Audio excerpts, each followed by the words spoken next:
so I asked him the only question I was fairly certain he'd answer honestly. "What's with the Porsche?" Michael took his eyes off the road just long enough to flick his gaze over to me, and I knew that I'd surprised him. "The Porsche?" he repeated. I nodded. "I'm pretty sure it's not standard FBI issue." The edges of his lips curved upward, and for once, there was no dark undercurrent to the expression. "The Porsche was a present," he told me, "from my life before. Getting to keep it was one of the conditions I gave Briggs for joining up." "Why wouldn't he have let you keep it?" I asked, realizing belatedly that I'd just burned question number 2. "Tax fraud," Michael replied. "Not mine. My father's." From the tightness in his voice, I got the feeling that keeping the Porsche probably hadn't been the only condition of Michael's participation in the program. Whether he'd asked for the government to overlook his father's crimes, or his father had bartered away his son in exchange for immunity, I wasn't sure. I didn't ask. Instead, I stuck to safer ground. "What's it like, the program?"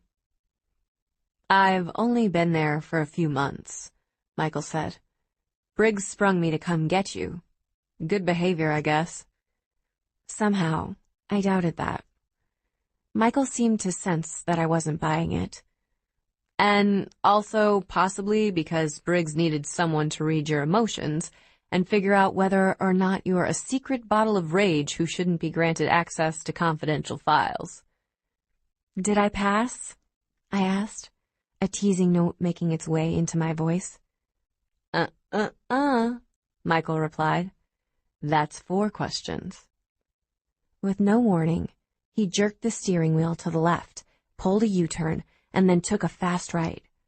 A few seconds later, the two of us slammed into a parking space at what appeared to be some kind of airport hangar. "What?" I said, my eyes widening as I took in the sleek hunk of metal in front of us. "Is that?" "That," Michael repeated. "That's the jet." "Let me guess," I said, only half joking. "You made getting to keep your private jet a condition of your acceptance into the program." Michael snorted. "Sadly, it belongs to the FBI. When Briggs isn't out roping the young and impressionable into doing his dirty work for him, he belongs to a specialized team that works with law enforcement across the country. The jet cuts down on travel time. For us, it's just a perk." "Cassie." Agent Briggs greeted me the second I stepped out of the car. Just my name, nothing else. Michael hit a button, and the trunk popped open. I went to retrieve my bag, and Michael shot Briggs a very good imitation of Nana's scowl. "You just going to stand there?" he asked the FBI agent. Briggs helped me with my bag, and Michael caught my eye. "Amused," he whispered, "and also some residual embarrassment." It took me a second to realize that Michael wasn't interpreting Briggs's facial expression. He was interpreting mine. "I'll stop trying to read your emotions if you stop trying to profile me. Liar." Without another word, Michael turned and sauntered to the jet.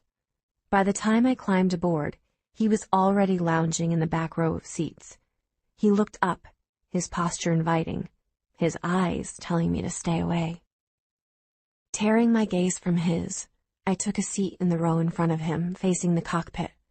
We'd see how good he was at reading my emotions based on nothing more than the back of my head. "Tell you what," Michael whispered, his voice loud enough to reach my ears, but not Briggs's. "If you promise not to give me the silent treatment, I'll give you a 4th question, free of charge." As the plane took off and the city grew small behind us, I turned around in my chair. "You're leaving the Porsche in Denver?" I asked. He leaned forward, close enough that his forehead was almost touching mine. "The devil's in the details, Cassie. I never said that Porsche was my only car." You. It's been days since the last time. Days of reliving your failure over and over again. Each minute has been torture. And now you're on a schedule. You don't have the luxury of hunting for the perfect girl. The right girl. There's nothing special about the one you've chosen, except for the color of her hair. It reminds you of someone else's hair, and that's enough. For now. You kill her in a motel room. No one sees you enter. No one will see you leave. You put duct tape over her mouth. You have to imagine the sound of her screams, but the look in her eyes is worth it. It's fast, but not too fast. It's yours. You're in charge. You decide. You slide the knife into the flesh under her cheekbone. You carve the heavy makeup and the skin off of her face. There. That's better. You feel better, more in control. And you know that even though you don't have time for pictures, you'll never forget the way the blood looks as it stains her hair. Some days, it feels like you have been doing this forever. But no matter how many there are, no matter how proficient you've become at showing them what you are, what they are, there's a part of you that knows. It will never be quite right. It will never be perfect. There will never be another one like the first.